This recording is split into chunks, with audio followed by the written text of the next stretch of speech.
Morning everyone, Ado here, Homeless Service Manager with Crosscare, former member of the Social Care Workers Board of Kourou, former member of the consultant firm for former residents, mother and baby homes and allied institutions. Dirty old day out here in Bray, couple of weeks since I've been with us. Interesting one for me during the week, and probably for a lot of you, probably watching the Ryan Tubridy stuff and the RT stuff going on. And you'll probably say to yourself, what's that got to do with social care? So the nation has been consumed, I think it's fair to say, by this. It's been on every TV and radio station, in all the newspapers, all over social media. It has just been non-stop. Like literally non-stop. Everywhere. And that in itself is interesting, because, they're talking about potentially there's some corruption there. Potentially there's misdirection in the way funds were allocated. Potentially there might be fraud, and there has been no answers really when you look at it. But again, what's that got to do with social care? And this is what it's got to do with social care. Our obsession with celebrity is blinding us to what's happening in the rest of the world.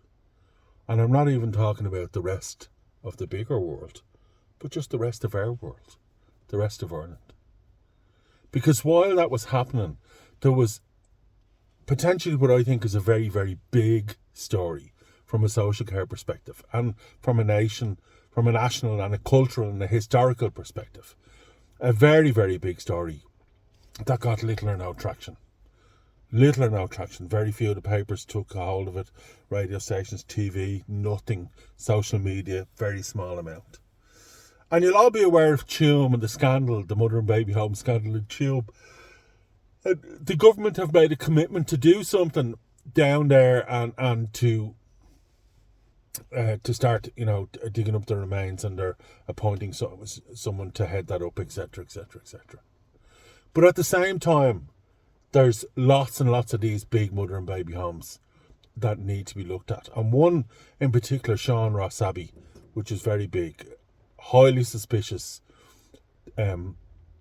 hundreds upon hundreds of babies unaccounted for in the records. Unaccounted for. No grave sites, no nothing. Completely unaccounted for. And Rachel Keogh, a young Dublin woman, who some of you may know and some of you may not, but I encourage you to go and look up Rachel and Rachel's story. Rachel started a process. She called it Bring Them Home. And she started fundraising online. And her idea was to try and get one of these, I don't know what they're called, but like a ground-seeking radar system. Very specialised, highly specialised. But she got a company who'd already been involved in the Tuam stuff. I think they're a UK-based company, and they're renowned professionals in looking at anomalies in the ground. There was some tests done here in Ireland, and they were unequivocal, but they didn't use the sophisticated equipment that this company has.